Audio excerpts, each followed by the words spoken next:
Quand Barbault, dans son astrologie mondiale, ne s'intéresse pas du tout au zodiaque, il est en contradiction avec l'astrologie médicale. On le voit bien dans la lecture du Centiloque. Parce que on nous dit souvent, regardez si la Lune est dans tel ou tel signe.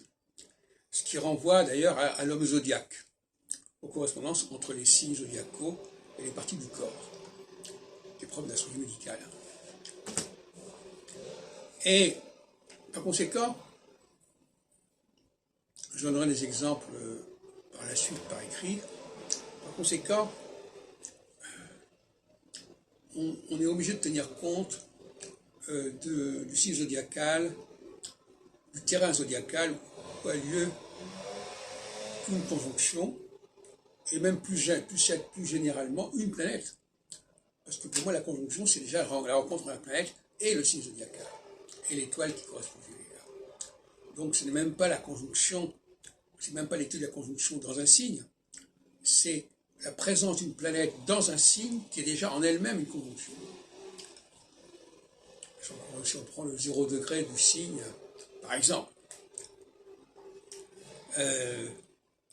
et cette dualité fondamentale de l'astrologie planète-signe, elle ne peut pas être remplacée par les conjonctions planétaires, parce que là, on est dans une fausse dualité.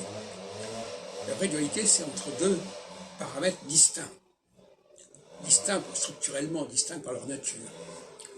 Les rencontres entre Jupiter et Saturne, c'est pas une rencontre entre deux facteurs distincts. En revanche, quand Aldemazar étudie le passage de cette conjonction sur les triplicités Feu-Terre-Air-Eau, là, on a une véritable dualité, qui est une solution aussi que n'a pas adoptée André Barbault, qui lui préfère s'en tenir aux conjonctions entre deux planètes, entre Saturne et Neptune, dans ses premiers travaux des années 50, et entre les 5 planètes lentes qui vont de Jupiter à Pluton à partir des années 60, c'est-à-dire l'indice cyclique. L'indice cyclique, c'est le refus d'étudier la dialectique entre la planète et le signe, la planète et le zodiaque.